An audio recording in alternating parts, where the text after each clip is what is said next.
Hey guys, and welcome to a very special episode of the Secret Society of Superfans, where we are going to dive into the thrilling finale of Survivor 47. It's finally here. We had a holiday. We are here. Let's wrap this shit up. I'm stoked to have all my amazing Secret Society of Superfans besties. I have not stumbled on that all season, and now I just did. Here with me are Abigail and Sammy and Allie. We are all four here to wrap up the season's drama and the strategy and all these unforgettable moments. So, hi guys. Hello. I would like to start without saying like it was just an incredible season because it was. Starting with Abigail, can you just tell me like what made season 47 like a standout to you? The cast. I mean, the cast is the best they've had in years. I still think they have plenty of flaws when it comes to how they're operating the game on a production standpoint. I still think it's better than it's been at any point in the new era, but it still has a lot of flaws that can really be tweaked. So thank you for listening to us as we fans have been expressing our opinions. The changes are great. We still need some more, but I will say kudos to Jesse Tannenbaum and the casting team for this cast. I hope they keep it up because if you stay on this level, this is part of what is going to make Survivor the success it is, because Survivor has largely been about the cast of people that are brought onto the show. It used to be a much more diverse cast in terms of coming from, the sticks and the city and having different kinds of people. We don't necessarily get that mesh anymore. And I really do think that if we're going to take the next step in casting, that's the next step to go, is to go back to that, because you're still going to get these personalities. But to wrap the thought, I do like that with this casting, they are able to lean on these players and allow them to just play the game, and there doesn't have to be twists thrown in for entertainment. And if they trust themselves in their casting, they'll be fine. I think if they had done that in earlier seasons, we probably would have had, in terms of new era, we probably would have had a lot more entertainment, but they kind of stifled it with that. So kudos on the casting. We're getting enough separation between the two, and I'm happy. And what about you, Sammy? So as a Survivor novice, I will say that I think the thing that made this season so great to watch for the first time is the unpredictability factor of it. Because I mean, I might be new to Survivor, but I'm not new to competitive reality shows. And so the fact that I would be shocked when someone, was eliminated and things like that, not knowing just these little twists that they like, just little enough to make an impact on the game, but not too big where it's like, okay, they don't deserve this now, So that unpredictability factor for me, I think is... I think we said several times throughout the season that I feel like production has kind of gotten on to the fact that we can predict by their edits.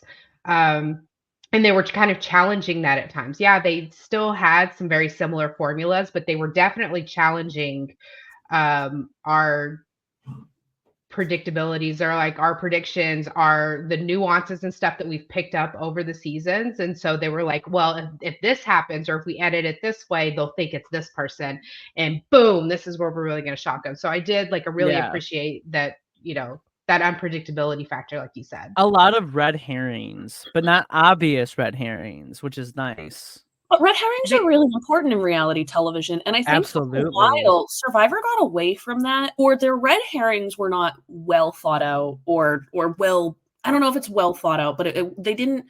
It was the execution. They didn't come off paper the way, like, it looked nice on paper, but it didn't play out in real life like I think they were hoping to. Yeah. And I mean, I think you got to take those risks to be fair to them. I think sometimes you have to take those risks to see if it's going to work, and then be like, okay, well, it didn't work. But I think some of the risks they took, they were like, well, what if we change it? It's like, no. And I think we saw a nice culmination of that this year, where they were like, fine, no Sweat versus Savvy, no. I know we haven't had Do or Die for a little bit, like no Do or Die. I know we haven't had the Hourglass, but like, fine. I think it's nice that they have kind of listened to the fact that you're oversaturating it. Doesn't it? Definitely feels like they listen. Allie, what about you? My thoughts are they've already been stolen. So I agree with both. Look, I'm like both both Abigail and Sammy because Wherever we are. the casting has been top tier, and I do agree with Abigail's thoughts that we do need a little bit of a diversity. The only caveat I would say is that I think in the new era, the reason we're not getting that is because whenever they sprinkle that in, we get people that quit because they're tired and they want their vape back. And then Sammy, I also agree because I'm not new to Survivor, but I think I've mentioned before that Survivor kind of lost its spark for me a while ago. And so I kind of eased off on watching it. And slowly in the new era, I've come back into it. I watched 45 fully and 46 kind of. And I will just say that I do think that the new era's editing was very predictable until 47. I feel like Sarah said, they definitely were listening to us, possibly even during the airing of the show, because, hey, I mean, who's to say they can't just tweak some edits and throw us? Yeah. I will tell you they can't. One of my mutuals on TikTok, producer Patrick, he used to work for Amazing Race, Big Brother. I don't think he did Survivor, but he knows how these work. And all of the edits are done months ahead of time. If they need to make a tweak, it has to go. It's not just that they can go into the episode and be like, here, let's tweak this just to play with them, because it then has to go through multiple levels of approval. And those approval processes can take months at a time because it has to go all the way up to the top level of CBS. And CBS at the top has to be able to give it a thumbs up or a thumbs down. So no, I think that they were listening, but I don't know, 46, 45 level, like Abigail said, they were already, yeah. Oh, I think for sure. Then at that rate, then what they were doing is listening and predicting what we would be predicting, right? Mm-hmm. A lot of these producers are not.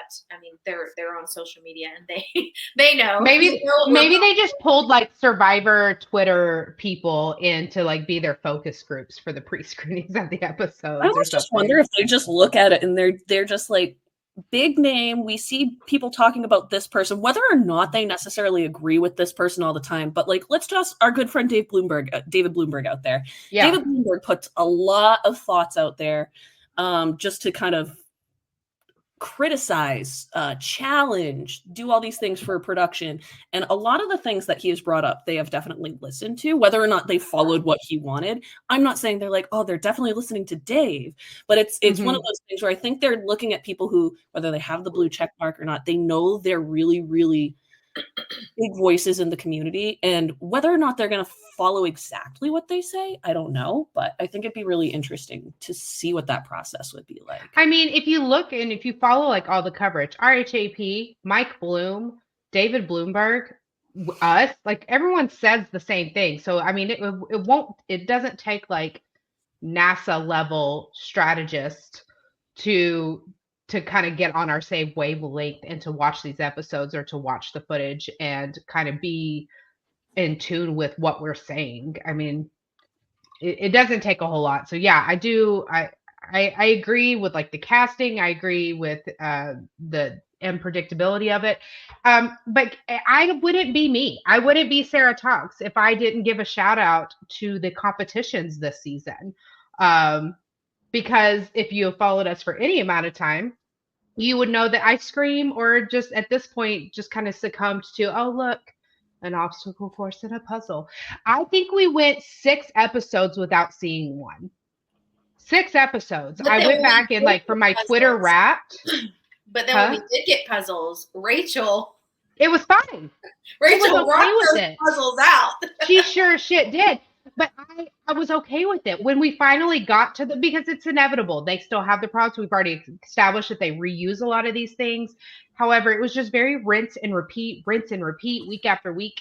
And it's become a running joke at this point. And so I was looking at my Twitter Wrapped and it's some of my tweets. And I tweeted, I was like, we are 6 episodes in without a single obstacle course puzzle competition, and even though some of them might have had puzzle elements, some of them might have had obstacle elements, they did switch it up on us. I loved the comps this season, absolutely loved them. And I don't, again, now Sammy's claimed a novice. I am a like new age survivor who has seen a couple old seasons. I know that we had some callbacks or some things that have happened on previous seasons before, like the red-handed paint idol. I had was never still a seen new that era one. before. That was a new era twist. It's been a while though, right? Like, Oh yeah, probably since I would say I can't remember which one. No, Yeah. no later than season 43. So like they brought Yeah, it's yeah, been a couple years, but it is technically a Yeah. new era twist. But bringing back one that people were like, "Oh my god, this is great!" yeah, We're like, "We're gonna abandon it." It's like, why? People liked that. yes. Loved it. Loved some of the. I liked the change that the switch up they did on the what excursions. Oh, the journeys. Journeys. I just had the biggest brain fart ever. But the journeys, those I felt like those got really rinse and repeat after a while. Like you have the 3 people, they're all gonna pick a path and they go and do a thing. But I feel like the Jingo one was really cool, and I love Rachel's floating island puzzle thing or whatever. Like all of those are really, really fun and exciting to watch. So I feel like every episode we were like, oh, this is my favorite episode of the season. Oh, this one's my favorite episode of the season. It just got better and better. You know what I will say about challenges before we move on from that is I do think this season out of all of the new eras have had the best, but I really would encourage production to stop with all of the obstacles course stuff. We definitely haven't had as much in this season than in past, but I still think it's too much.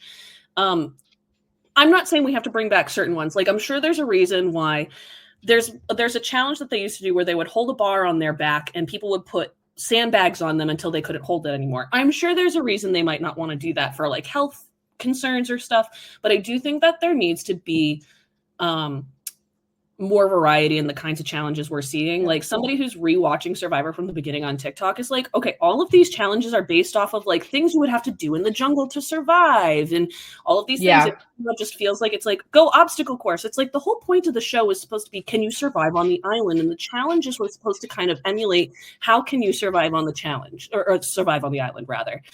And like, yeah, sometimes they would do like boating stuff. But boating stuff, if you're just collecting things that make sense to the game is fine. But when you're collecting puzzle pieces to then go do a puzzle, It's like, it's fine. Like get bamboo so they can do the key that they did. I'm thinking about the very first challenge they ever ran. Yeah. They did it again in Second Chances. So I'm just thinking about that one in particular. It's like, yeah, you have a boat and you pick up pieces that you need to then unlock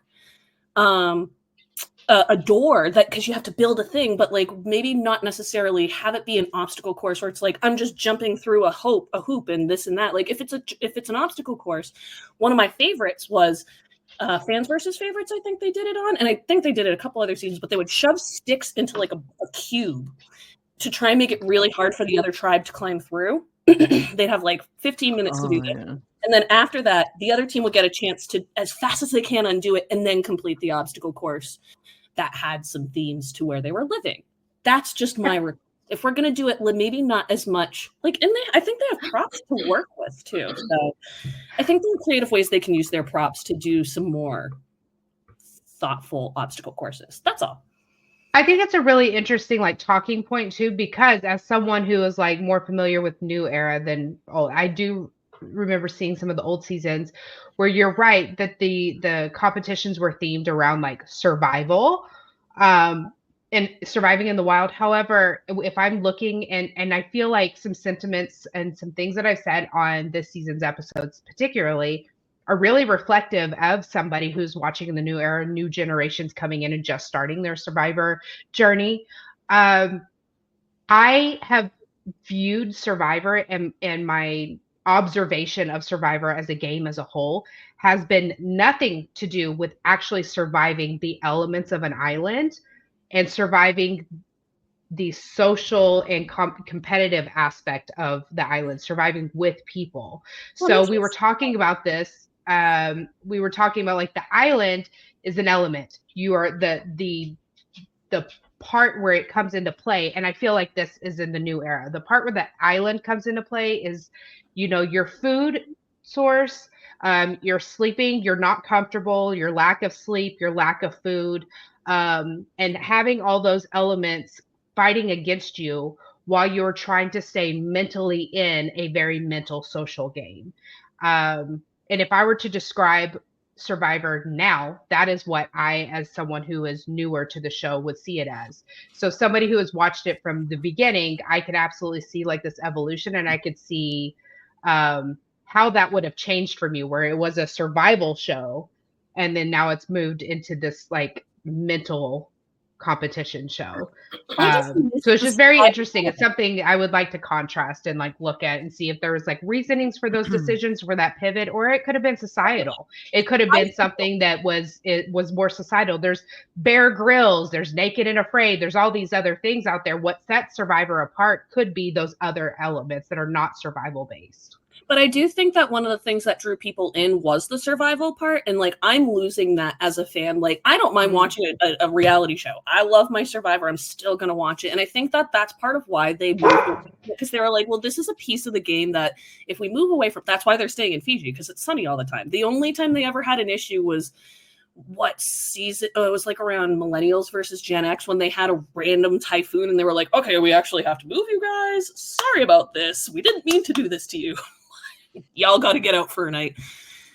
I think that Survivor is like it's just hard for me to look at it as Survivor if there's no survival element, and I think that's why they're like, so no rice, and it's like, but that's not necessarily surviving. That's just starving. Like you're starving. Not like yeah, sure, there's a reward if you want to like get some fishing gear, but the whole point was really like it was about survival.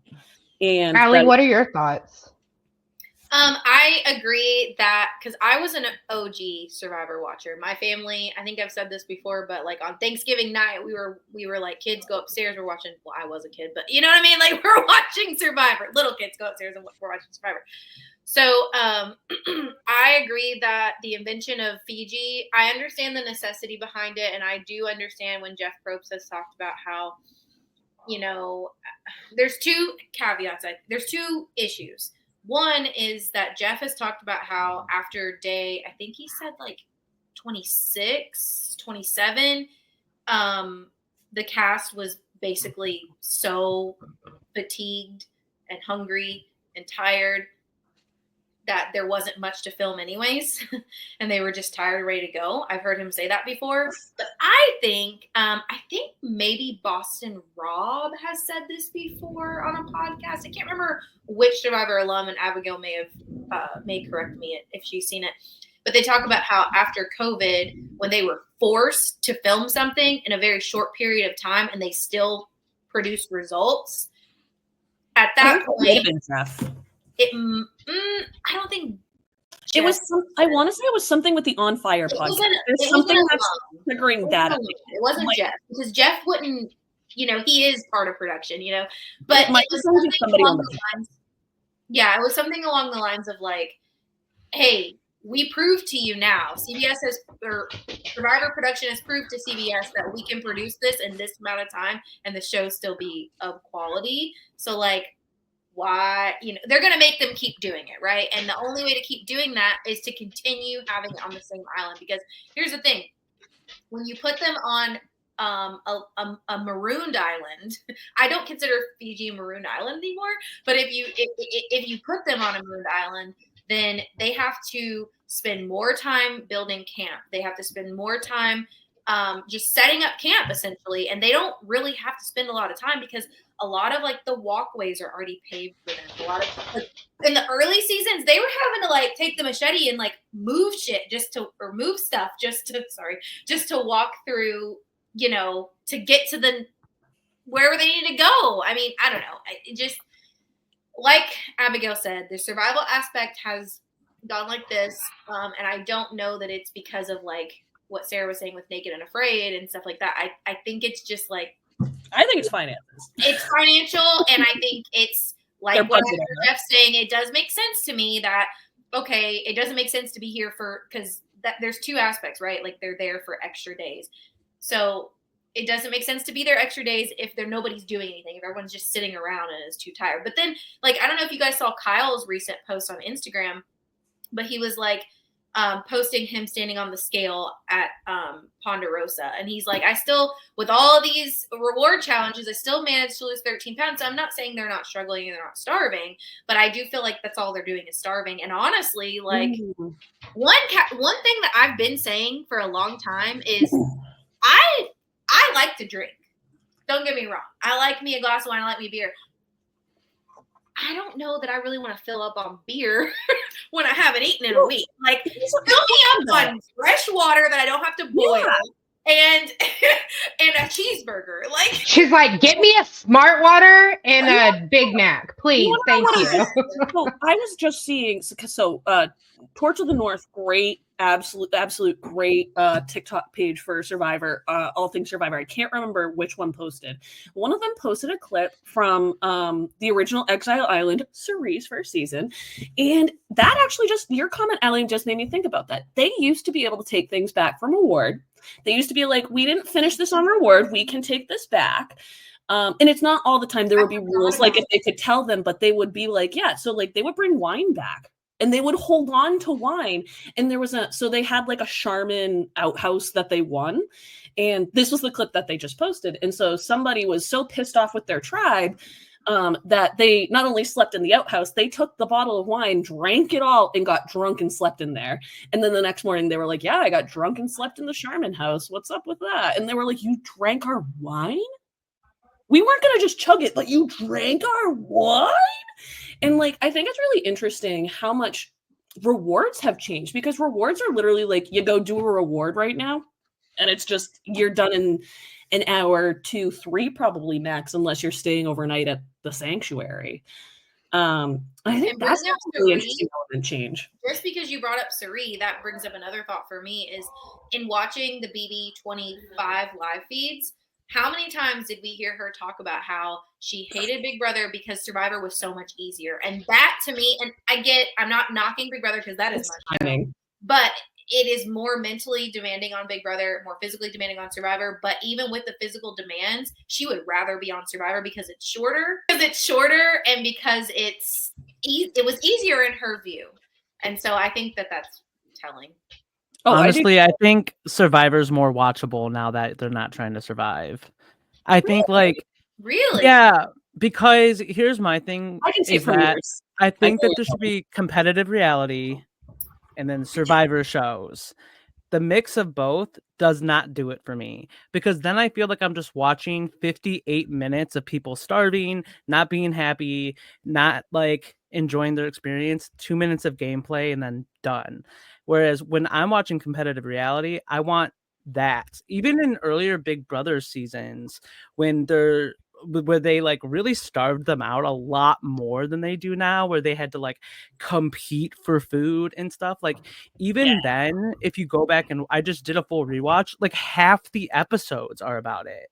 Yeah. And it's like, okay, well, if I wanted to see that part of reality TV, I would go watch Naked and Afraid. I would go watch The Summit, or like not The Summit. It's interesting too, because one of the biggest asks from Big Brother fans is that they want to bring back food competitions. However, we want to get rid of have-nots altogether because they're kind of pointless. I think have-nots are also pointless. It's very pointless. I think because they're in the Big Brother house so long, I think the longevity and being completely away from the outside world is like enough of a punishment. I would rather see them do a week and this is what I kind of wanted for this last season. I would rather see them do like instead of a janky world week, have a week where they do have to compete for their food and those styles because those food competitions, they were fun. You remember like the soaking where they were sponges and they had to soak up, and it was chef's kits incredible. The eating where they had to guess what the ingredients were, like those comps were a lot of fun. So instead of doing like a janky world or a Dire Fest or something like that, I have a week where the only food they get is the food that they compete for, because it's a throwback to what we used to, but it doesn't make the show about them starving.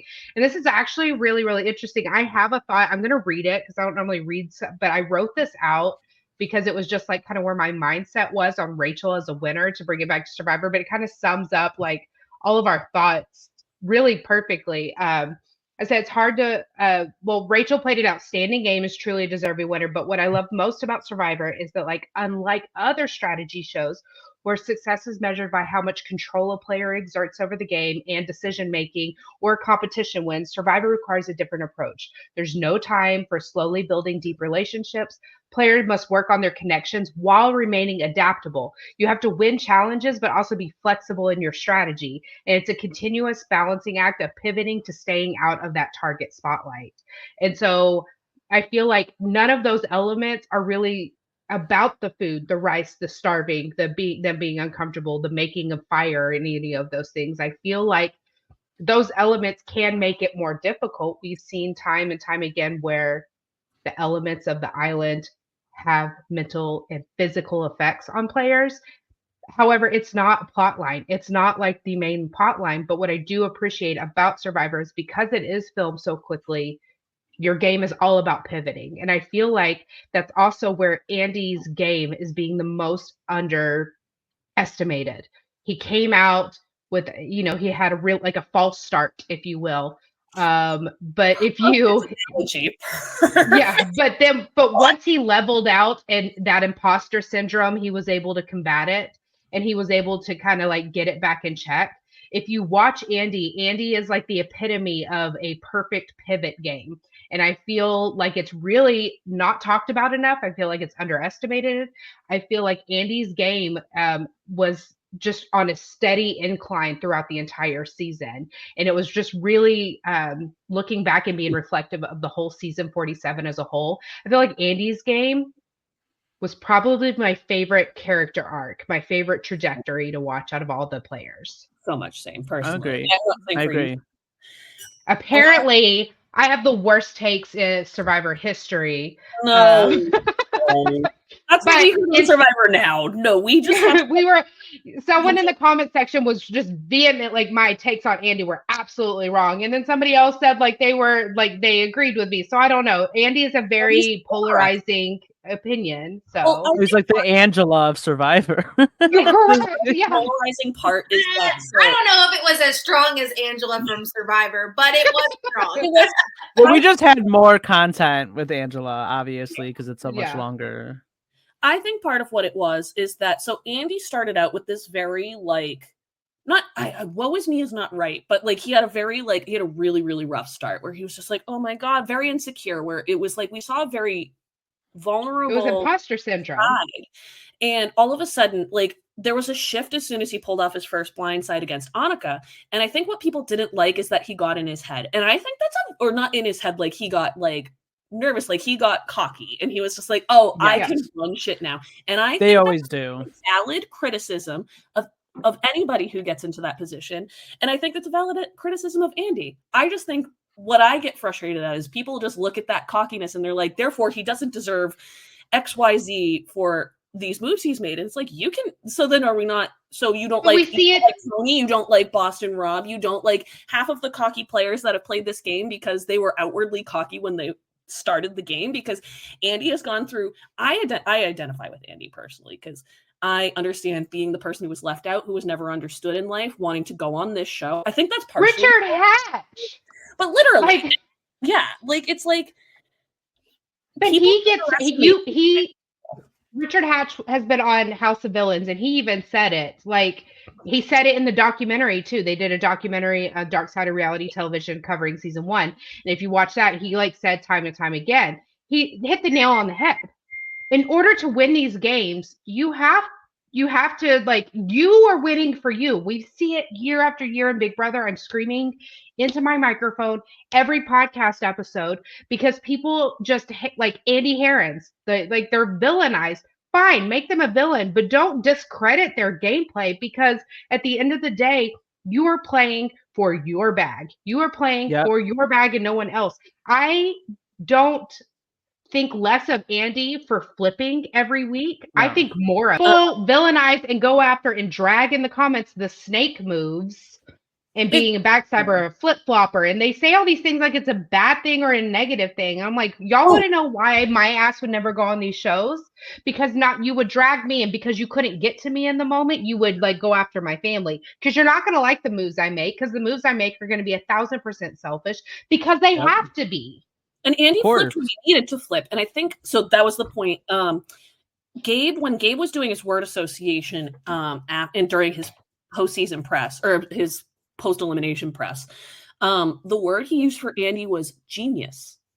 And when you compare that to how he reacted after Andy had that really big flip, because he was the person who looked at the whole jury was like, Andy flipped again. Like, I think people think that straight up flipping is just not going to work. And I think what really gets discounted in Survivor versus Big Brother, this is like a really big thing, is you have to know your jury. Like, your jury's not just going to vote a certain way because you think the game operates a certain way. You have to know who's on the jury, and not because like, oh, well, they like me, so they're going to vote for me. It's like, how do they perceive certain moves? Because Sue is on the jury. She would have hated the flip-flopping if Andy had gotten in the final and then like I flipped because I did this, that. Sue would have been like, I don't give a shit. I'm not voting for you. You didn't do what I appreciate. You have to look at the people you're eliminating and what they appreciate in the game. Had Andy gotten to that final, I don't know how that would have gone, but he would have probably had a defender in Gabe, in my opinion, because he would have probably been like, dude was just flipping, so he wasn't on the wrong end of the vote at XYZ time. Well, that's, I think, why that was his downfall at the end of the day, is that Rachel made a comment basically that was like, you've just been kind of flipping your way to the end. And you could see in his eyes that he was like, oh no, like I have thought about this. And he like had to correct her. Like he had to take credit for everything, not realizing he was speaking way too soon. My hot take is that I wasn't that attached to Andy. I don't really know why, but I just wasn't. But my hot take on Andy is that, or maybe it's not really a hot take, it might just be a factual take. His jury management skills were really terrible, and by the time he decided that he wanted to attempt jury management, it blew up in his freaking face.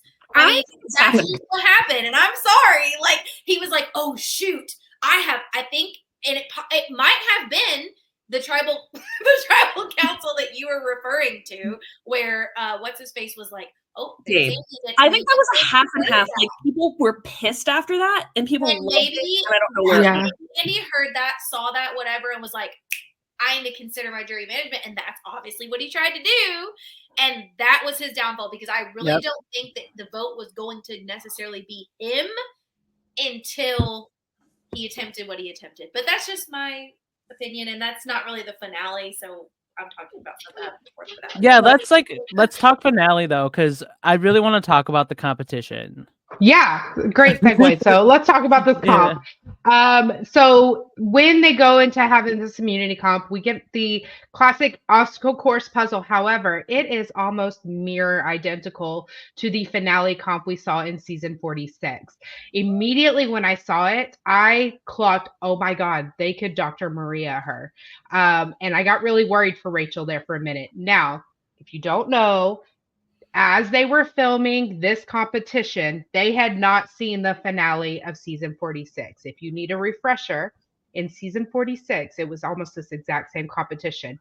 Maria was in the Rachel spot. Maria was the one. She was the one to beat. If she made it to the end, she was going to win. Everyone was talking Maria, right? I'm sorry. I think we debunked that before. I think we talked about it's not the same competition, because they had to go back. And no. I think we debunked it. But I'm talking about like if obstacle course go up to do a puzzle, but you did have to go back and get the thing. We debunked that they hadn't seen it, because remember we talked about how everyone went home. They had seen the first 4 episodes. Oh, okay. They got total flops. They had not seen the final result. Yeah. But my concern is, I don't think they didn't. The difference between the competition they did this time and last time is when they got to the top, there was a part that they had to go back onto the course for. And that was where the change happened, where everybody was like, oh, let's help Maria. But I do agree, like, it was a difference. But we know from postseason was that they went in collectively, like, any one of us but Maria needs to win. They had those discussions before the comp. So they said Maria cannot win this immunity necklace. Any of us can win it. Maria cannot.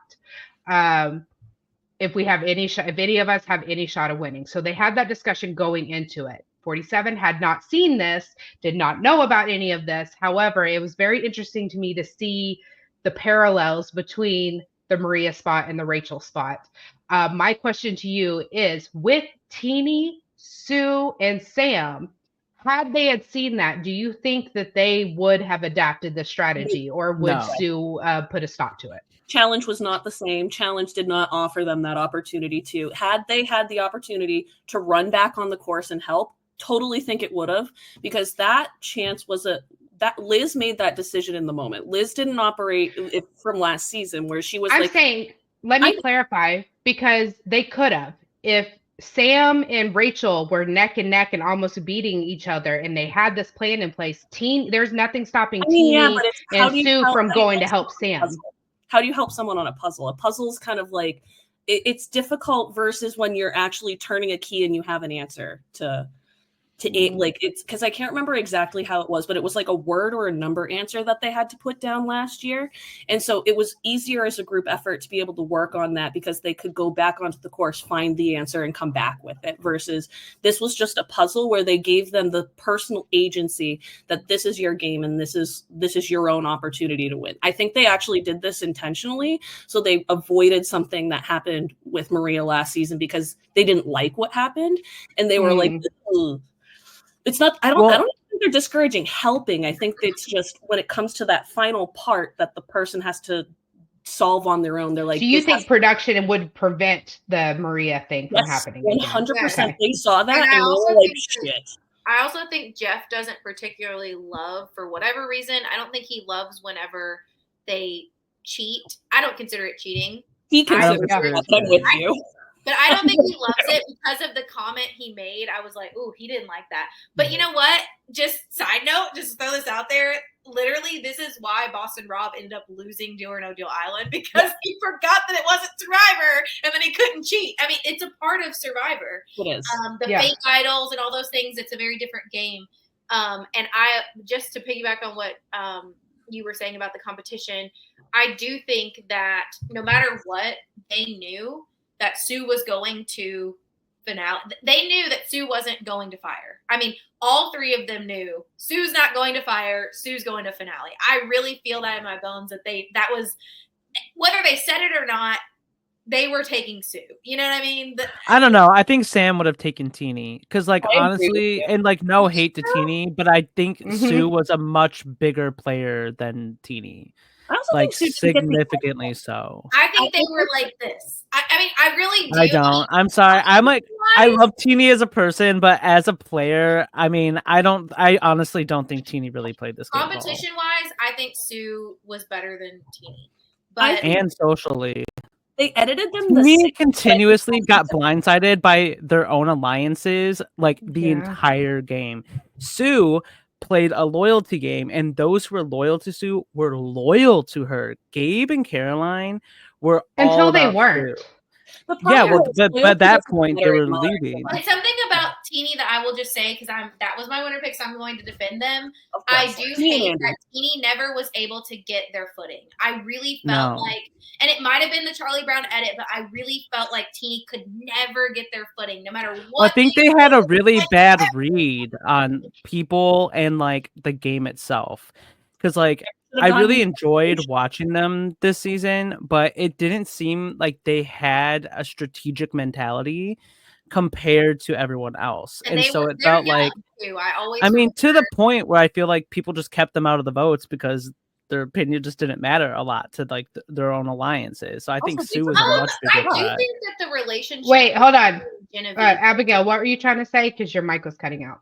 Oh, I mean, I think that like I'm kind of siding with Sammy on this one, only because I think what happened here is we got very similar edits in terms of like how we would get to the final four for Teenie and Susan. I almost called her Susan. Susan. I mean, but I actually think, and I mean this real, like I don't mean, because I actually I really love Teenie, but I think Sue had a stronger game, largely because in part, like one of the big things, Teenie ruined their game, in my opinion, with that first tribal council by voting out Aisha. That was the end of the game for me for them, and I feel so bad. That was a person that terrible read. Well, that's what I mean. And consistently a terrible read. Consistently. I don't mean that because I understand in that moment why Teenie made that move, and I'm not judging Teenie for, but it's the foresight. It's that kind of stuff. Yeah. And here's the problem for Sue. Loyalty games don't do shit in Modern Survivor. They haven't done shit since even the 20s. And I mean that respectfully to her. I go back to Millennials versus Gen X. There is a guy named Ken who made the final. Surprising spoiler if anybody's never seen. Ken made the final, and his entire argument was, I have just played a loyal game. And he played probably one of the most impressive loyal games I've ever seen. I don't think he got a vote. Ever. Yeah, loyalty. It's my biggest reality competition pet peeve. Is my absolute biggest pet peeve. I'm sorry, but Xavier, I'm going to call you out too. Like the whole for Big Brother. I'm just saying. Cody and Derek, like it is so annoying to me where you have this like morality gauge of who deserves to be at the end because of what kind of person they were when they played. And the fans feed into it. There's a select group of fans, the Facebook ones, the whatever, that feed into this stuff. And they give kudos for who's the best person in the Big Brother Friendship House or Survivor Friendship Island. Yeah. And it drives me insane. And Sue is one of those players that like I think I go so hard on Sue because I was so high on Sue from draft, from preseason, where I was like wanting to root. And then just as it went, the ugliness towards Kyle, because it became very, and I'm just going to say it, I'm sorry.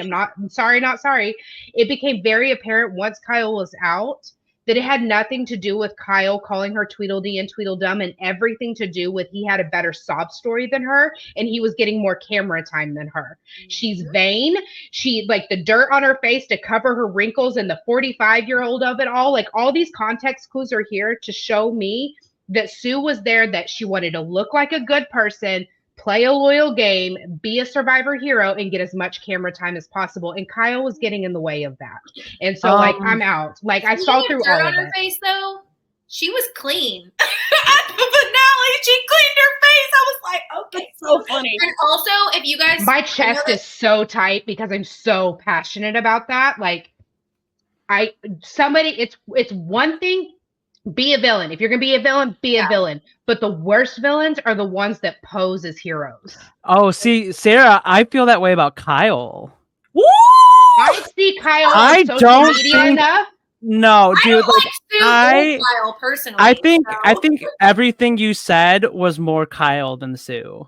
Because I think now they're out. Now their socials are out. Now I see their Twitters. So I know about Stu on Twitter. Trust me, but like in game wise and edit wise, I think that she probably had more of a reason to dislike Kyle than it was like being presented as, because I feel like anyone who had a criticism of Kyle was edited to look like they were the bad guys in that situation. They're coming out of the island. They're all talking on social media. No one's saying a bad thing about him except for her. They don't have a negative thing where they're like, he was a bad person. It could just be gameplay where they were like, well, I don't align with him on XYZ. Like the TK no one's saying he's like a bad person. Love TK. No, but like, she is. I agree. But no, but like in terms thing, because I do hate the villain thing, and I will say this: I don't feel strongly about either person. I feel like both of them are in the wrong as far as what we were talking about with the villain versus hero thing.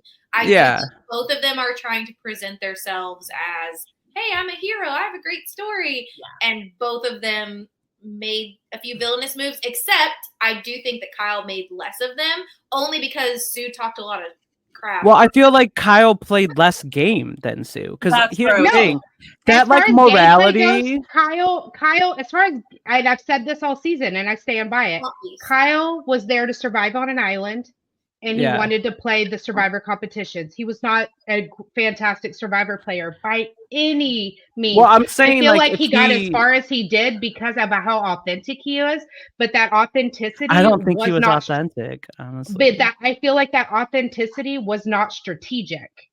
I feel like that authenticity just happened to put him in a spot where people were less threatened by him because like, well, if he's coming after me, I'll know because he'll say it. And I don't think that was strategic. I think he was just Kyle is who my husband would be if he were to go on Survivor. He's just there. He's just there he's not worried about anybody else. He's just there to see how far he could make it.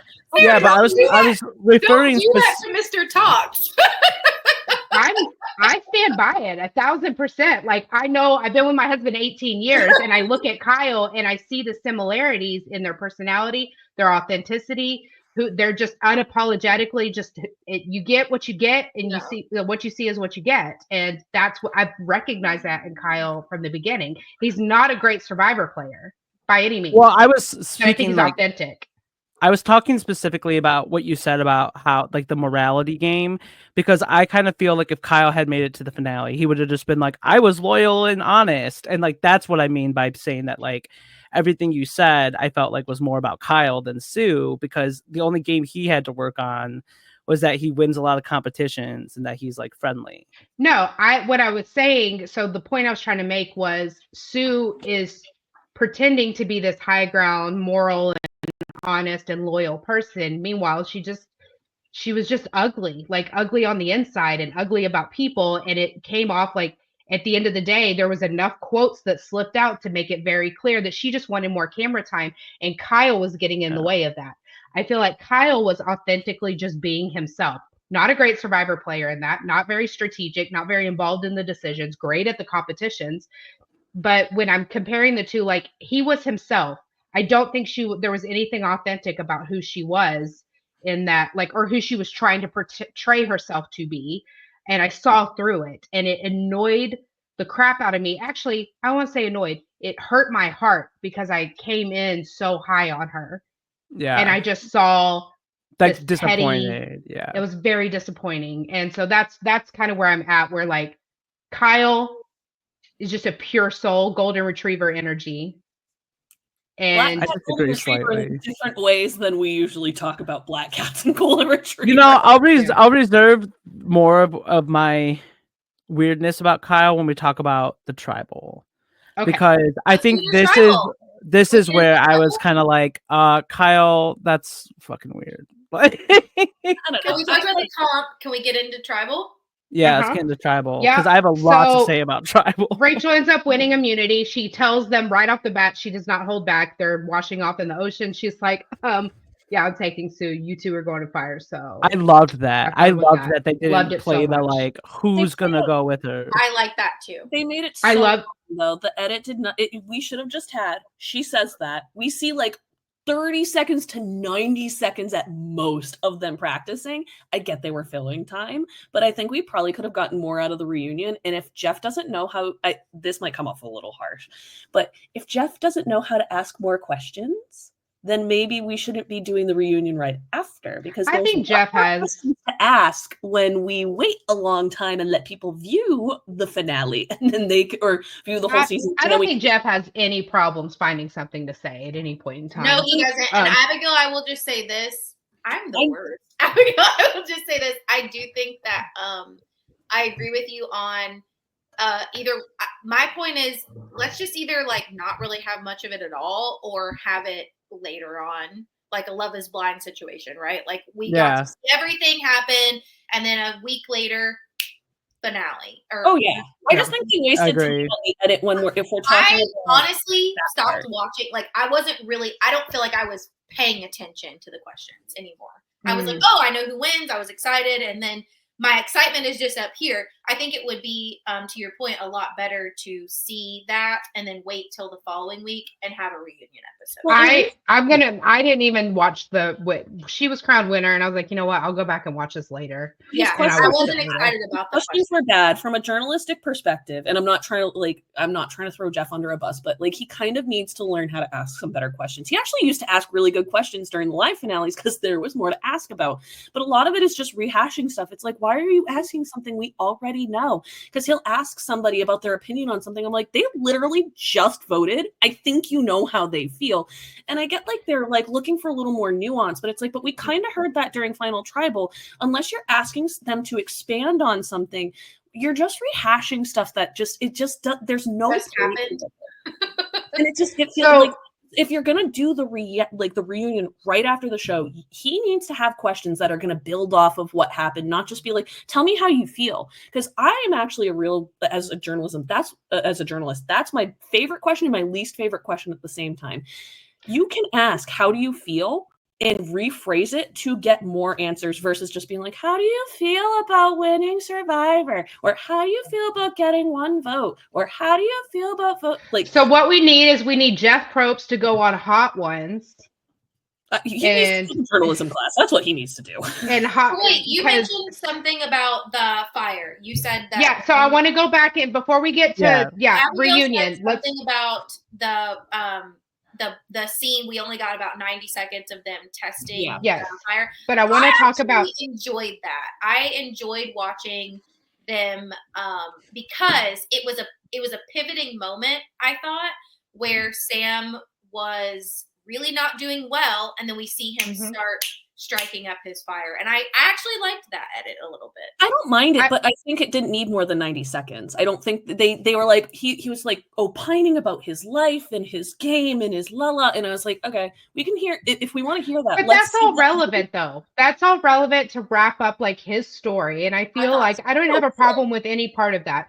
It just I on an episode that and I'm okay with them skimming past like the prepping of the fire. However, I do think it was very important to show Rachel helping Teenie with her fire because think that at was the end of the day, agreed. like that is just another move for Rachel's game. That is another notch on Rachel's resume, her resume belt. That you're maximizing your chances of winning here by ensuring that Teenie wins. And the Now, way that it went back and forth, because I believe there was a Mhm. moment where like Sue was going back and forth and kind of reporting back to Yeah. Rachel and them. I think even that was important to show. So I really Yeah. enjoyed that edit. And I think it added to the height of the moment because you're thinking, oh, shoot, this might be one of those, we don't know how the fire is going to go once Sam started igniting his fire during the crash. but then we get to fire, and what really was that Teenie was crushing it. Teenie was killing it. I was genuinely. It was just. Was she crushing it? was And the only obvious. reason I say this, I love Teenie, but the only reason I say this is because there was no base to the fire. I don't know if you guys noticed that, but it was almost But like she had. fire, But they had the went. height. it went. Teenie's flames doesn't were. matter. Teenie's flames were all. I'm sorry. Like it But there wasn't just wasn't, kissing like, the rope. a It was sturdy full base. on like intercourse with the rope. Like you know what I mean? Like it was, But those flames it were all needs over more that rope. But it needs more, like with what Allie's You see saying, what I'm it needs saying, base in Abigail? order to maintain itself, in order to actually, because what Teenie's problem was it didn't The have a wind base, was and that's blowing part of it. why the wind moved it, because Mhm. if it had a stronger base, yes, the wind still would have moved it, but it still would have been licking And the Sam had a stronger base. rope much more than it was. I saw that, like, once we got to the part where Rachel was like, yeah, I'm taking Sue, I'm not trying to, I saw from a mile away that Sam was winning that. That was so, it wasn't even close. And I think But that's we part all with we the all thought editors. that. But then the fire making ceremony was actually very close, very intense. I Sam thought was so. not getting I any thought it was obvious momentum. that it was Sam from the beginning. Teenie's flames because Yeah, I never thought it was going to be Teenie. I never did. Mostly I with know the that second. Then fuck me, I'm on my own. But from my Sarah and I, I think, perspective, were live together during that. We were like, what? well, that's what I'm trying to say is that Teenie had height on their flames when Sam still had nothing, and it was getting up there. Now, if you watch from these past few seasons, and we've seen this record, that once you get like halfway up, it's kind of been over. There haven't been any. It hasn't Okay, been. well, fuck me, I'm wrong. I have to look. Okay, I would just say this. I'm telling you What I from my saw- perspective. All right, I'll shut up. No. Oh, I'm just saying respectfully, it's not how it's been. They almost Respectfully, I'm trying to finish this thought. Okay, so from my perspective, in the last few seasons, 46, 45, 44, the fire break ceremonies have not been intense, have not been close. They have not even it's been one's flopping, one's not. Going into that, from this one, Teenie was halfway up and Sam was losing his embers still. And from 46, 45, 44, 43, That has been basically over. Last couple Okay. seasons, yes, but I don't know all of. Looked like, okay, oh my, I was freaking out. Like, oh my God, Teeny's won. Teeny has got this. It looked like the flames were touching the ropes even, and Sam hadn't even built up like an inch of flame yet. Can I say So, something? uh-huh. When I saw that Teeny's ropes were touching the flame, but not immediately blowing cutting the rope, in my head is when I started thinking, this is not good, because I noticed that once Sam did have a spark, their flames were still kind of waving in and out. The wind wasn't constantly blowing it over. It would blow it back and blow it over. But I saw that Sam's, this goes to the point of you have to have a strong base, because Sam, as he was blowing on his fire, he was building his base so that, as Abigail said, the strength of that fire was keeping it sturdy and up. Whereas Teeny's, if it was going to cut it, it was going to cut it right over where the rope was, but it was only going for a few seconds and then blowing and going for, I don't know. All I'm saying is I felt like the moment when my brain switched was when I saw that their fire was up, but not big, if that makes sense. It was honestly, high, but not big. Survivor like spoiled this twist for me. I don't know dick about fire, so like I have no idea. There was no part of me at any moment during the fire part that I was like, this person's gonna win or this person. But before the episode aired, Survivor Instagram put like a thing out being like the most intense fire making like of Survivor history. And so when Teeny's, just shot up and Sam wasn't even started yet, I was like, okay, well, this wouldn't be the most intense fire making. So I did not see it, Sarah. It was all over social media. Like, it was on Twitter. It was because I went to work. Came home and went live. But it was before. It wasn't just the day of. They promoted the whole week.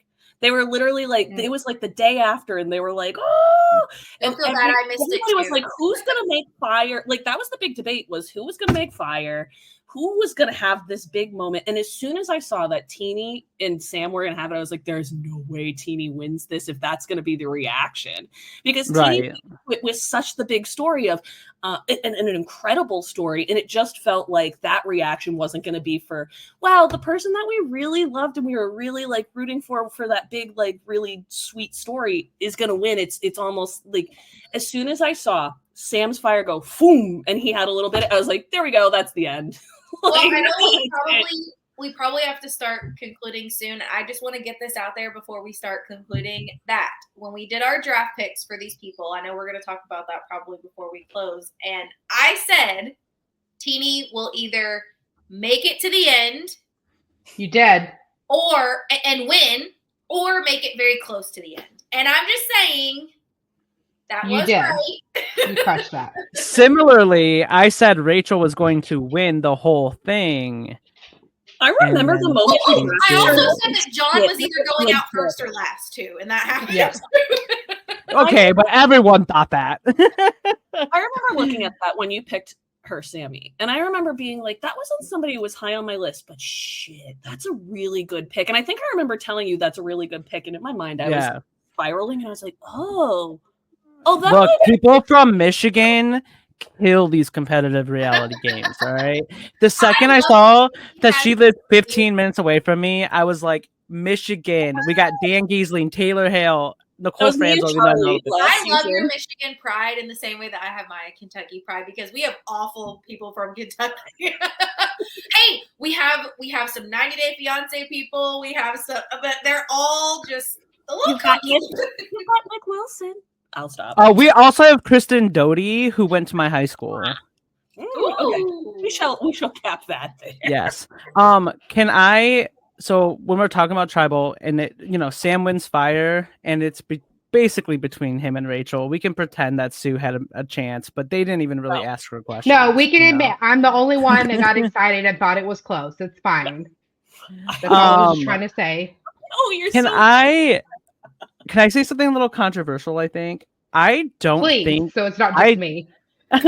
I don't know if anyone's gonna agree with this, but I don't think Sam did a good job at Tribal at all. No, Like there was awful. no part of me that thought he was going to win this, but everyone keeps talking about how good he was at like Tribal, and I actually lost a lot of respect for his game based on how he answered a lot of I those agree. questions. That's interesting. Can you elaborate?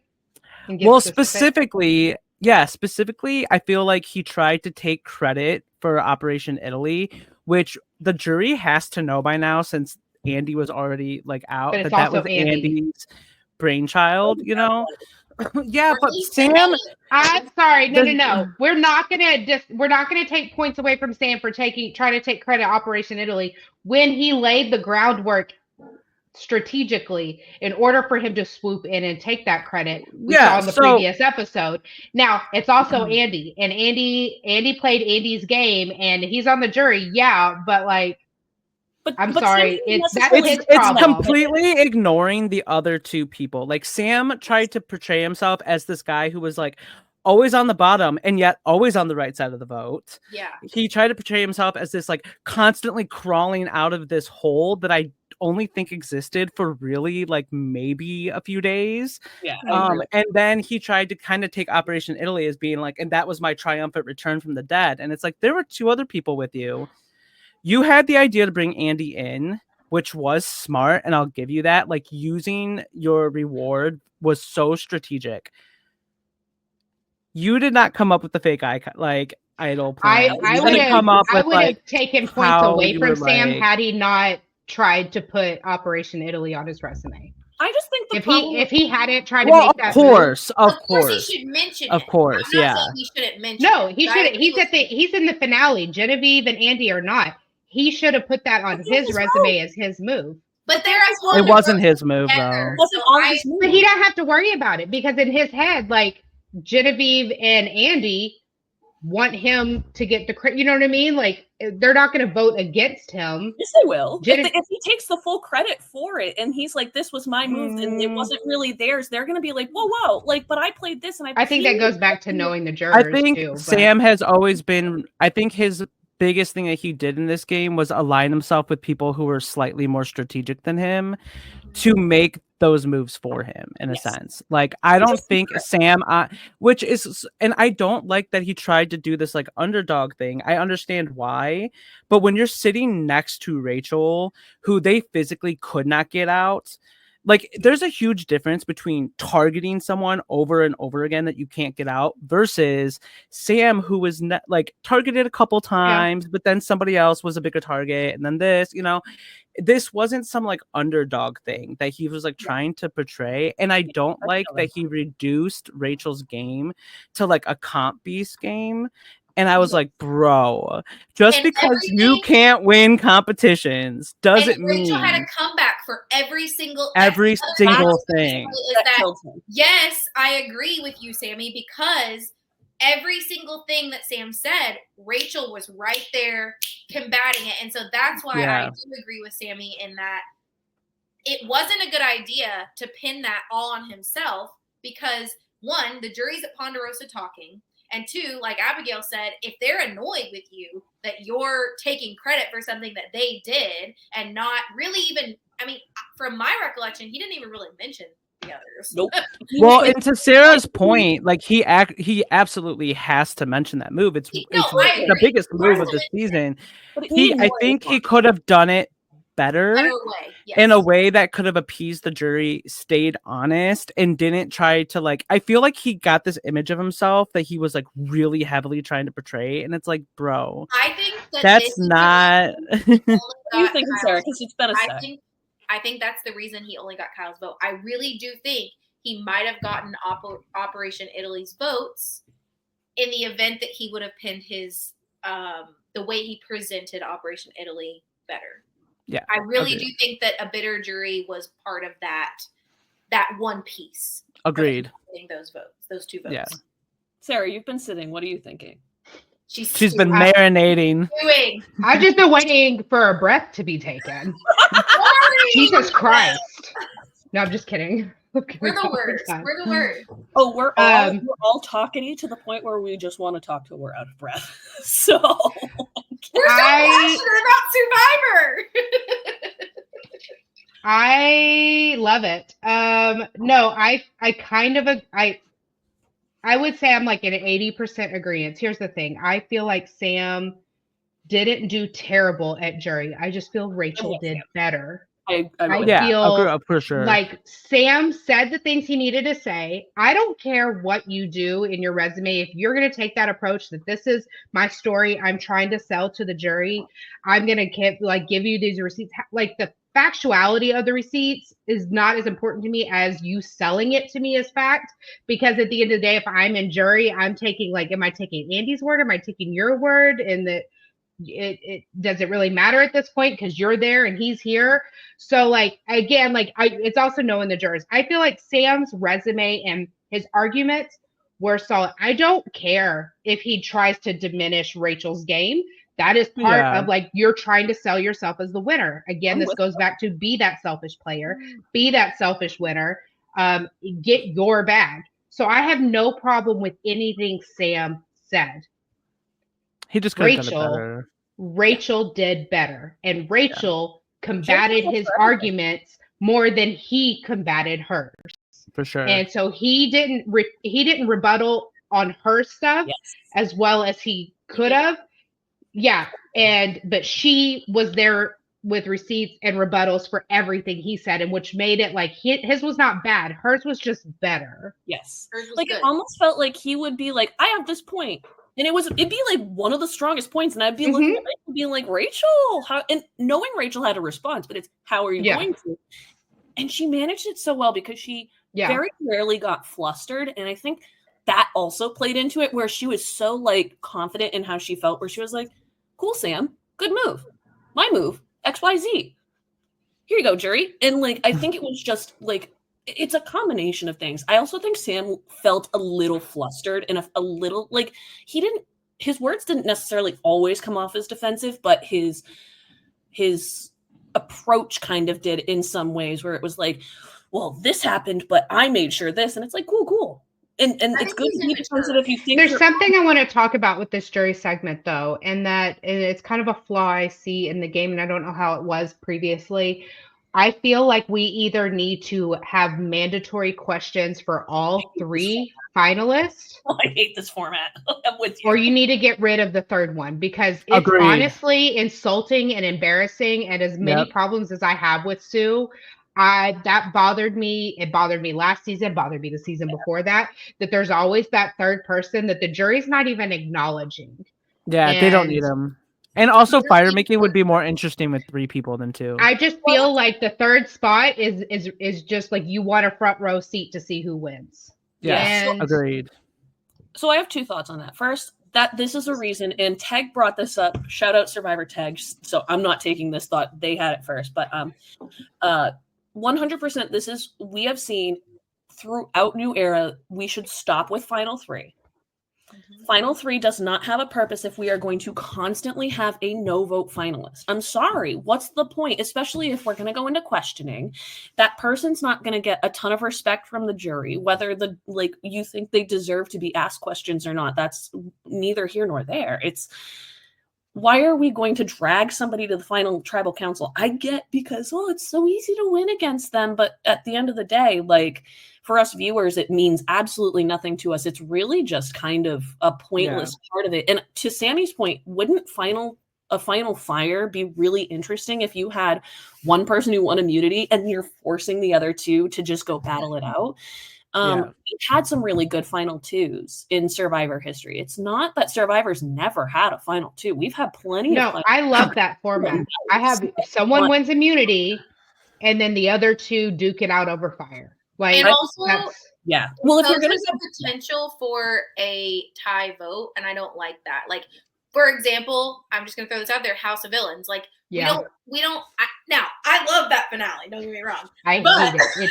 But I hated everything about it. Don't think I'm so with you, Sammy. I loved it, and show is stupid. We can do another podcast on that, but I literally think that there is not a place for a tie vote in a finale episode. I think more, think Big Brother. You need to have 2 people, you need to have 7 jurors. You need to ensure that somebody has to vote between A or B, and that there is not a possibility for a tie. There That's should how be I feel. no And I 8-person think- jury. Right. And I think, like you said, it's just causing no vote for Sue. I do agree. And I also got a lot of heat because I accidentally kept saying final 2 on one of my videos that I posted because I was like, oh, shoot, it's not final 2 anymore because I'm an old school. But like the strategy's still there. You see that in Big Brother where like you have the final 3 on finale night and Yeah. there's a strategy besides like, are you taking your best friend? Or are you taking the one that you can easily beat against or whatever? So like I get that element. However, in Survivor, it's not as important. Like all you have to do is have one more tribal council, then go into the competition for immunity, and then the final 2 people make fire. Like that's what I it. was It's gonna a say, the simple final- fix. You don't have to Yes. fix the format. You don't have to fix the number of episodes. You don't have to do anything else. No, you won't. They won't. They'll argue that you'd have to add a day and add time. You No. wouldn't really have No, to. no, you really wouldn't. God forbid it's 2 They days. just gave us a It's 4-hour just- finale spanned over 2 weeks. Like you have enough time, boo. I agree. It's just they're going to make that Yeah. argument. But we set up the show like this, and we want it to be cool. So in the past, they have had either they've never extended it, but in the past they've had it where they've shifted the game. Sometimes it's been because people have been medevaced. That's cough cough Micronesia.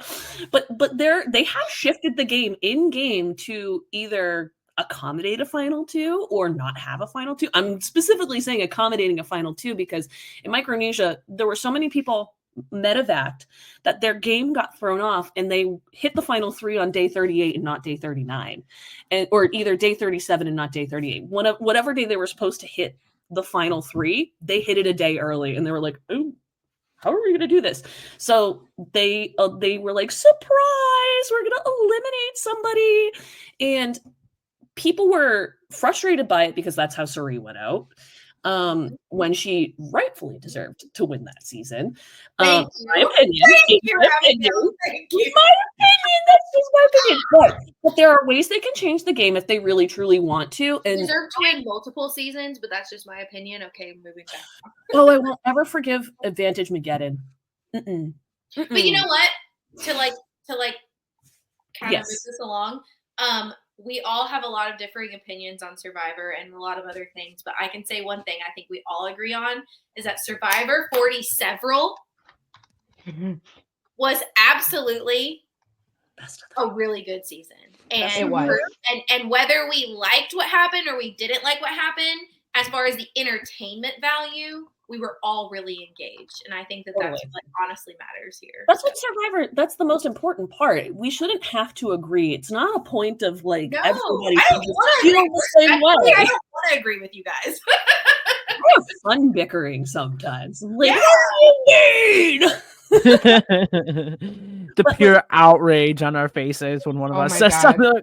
We're all just like, what? And I'm sorry, we ganged up on Sarah for like 5 seconds. did not mean we to. love you, Sarah. We love you, and we value We're your just kidding. opinions. And Abigail and I talk too much, and we're so sorry. I'm not I'm never going live with the 2 of you ever again. That was me awkwardly staring into a camera for a fucking hour with my comment section just going like screaming, let Sarah talk. And I was like, bitch, they can't see you. They can't hear me. They're in their own world. We love you. Motor melds. We don't mean to. Hey, We're a bunch of the ADHD finale beers. episode, we had both had a few drinks, and we were excited. Yes, y'all had. That was nuts. Oh, it's okay. It is okay because I love you all Something else on our dearly. list to talk about that we missed. Just one thing, and that is I knew I won this draft. You did. Really, only my opinion matters here. Yes, Just it's true. kidding. So to recap for the draft, Sammy did win the draft. He will be the owner of the draft trophy we are having made. This trophy will log all of our draft winners and will All bounce of my between us. drafters. Yeah, sure. I'm gonna beat you on Spears, you. Now, there will be a different trophy for traders. The Survivor trophy is very Survivor themed. Okay. So we will have trophies for each show. And then I lost. also, Allie lost, meaning Allie was the first to lose all of their draft picks, so they owe their Wait. partner, Abigail, a buff. Wait, yes, I lost, and Abigail and I discussed. I think Abigail wants red buff. Okay. Okay, so I have to purchase Abigail a buff, but also I wanted to say this. Yes, I lost, but we all did a really good job because every single one of us had a person in the final four, which I did Wild. not expect that to Awesome. happen. And I think that even though Sammy definitely acknowledged that Sammy was just going off vibes. And Vibes. Vibes in Michigan. Vibes in Michigan. Vibes in Michigan. Michigan vibes. Clip that. But I think that despite that, even if you're just going off vibes, it shows. I think it truly is a testament to each and every one of our long time watching of all of these shows, and our opinions are really on point about people because we each at least had one good, if not more, y'all had more than me, one good call as far as a pick. So Yeah. We did. sure. We all had great calls. We all had great predictions, except for Genevieve. Holy cow. That's Like, the one where we all that just missed. blew. Wild. So happy. like- So happy we got her. Such a miss, though, in predictions and reads. I feel like we were dead on about the kind of player Rome was going to be. Yep. He wasn't 100%. first boot, but we clocked that the type of player he was almost immediately. We were really good in that draft. That was probably one of the proudest drafts that I've done in a while, just because like we all really, whether we were on point with where they landed in the game, had really good reads about how they were going to operate in the game. I don't feel the same strength as far as traders, but Oh yeah, God, you're- traders! I'll tell you, I've sat Oh, here. I'm gonna win traders again. we're gonna get into that soon, though. Wait. We're gonna save that for our traders. Well, I'm teasing it, and y'all, this is going. I think this is going to be a messy draft. I think it's Oh, going to be let's a. go. It's gonna be James- brutal. Okay, so Abigail, Oh. I will be sending you a buff, a red one, right? Red. Thank you. Yes. And Sarah will be sending Sammy his the trophy. trophy. Whoop whoop. So are we just gonna like mail the trophy next year? I guess is what we're gonna do. Yeah, but I won't have to mail it to myself. It's fine. Oh! Well, there won't be a next year because the next season 48 of Survivor, I think we only have like 2 months until Really? it premieres. Yes, it So- premieres on February 26th, 2025. I will be busting my ass to try and get out to New York City if anybody I thought it wants wasn't to starting join, until please. March. Holy crap! Usually Holy it's- I could be interested in that. I could There meet is up in New York City. Come join me. But yes, so normally it does start in March, I believe, because there is no Celebrity Big Brother that they sometimes throw in. Oh. There's no real reality hole that fills that. Like it usually there's some random thing and they're gonna fill it with that. And right after that, I think a week or two is gonna be the premiere of Amazing Race 38. And Okay. Well, that concludes our coverage for Survivor 47. We will be back basically when we wake up to do Survivor 48. So we'll be back in just a second. It's like We're gonna be like traders four in the kids morning. rainbows. It's like RHAP traders at breakfast. Breakfast is in 10 minutes from now. Yeah. There's not gonna be a big break. We'll see you in a minute for Survivor 48. So it's almost here. And I we'll know. see And you we in- have the traders. and we will see you for the traders draft. Yeah. So stay tuned. Make sure you're following us on all the socials. And we will talk to you later. If you have a question or something you want us to cover, or just any kind of feedback, please make sure you leave us a comment, like and subscribe this video. Follow us on all the things, Spotify and Apple. Please comment and engage with our stuff so it gets that recognition it deserves, because we put a lot of hard work into it. So show us some love, show us some criticism. I don't care, just engage. So we'd love to hear from you, or you can email us at you can email me at sarahtalksbigbrother@gmail.com or Secret Society of Superfans@gmail.com, and we will talk to you later. Bye. Bye.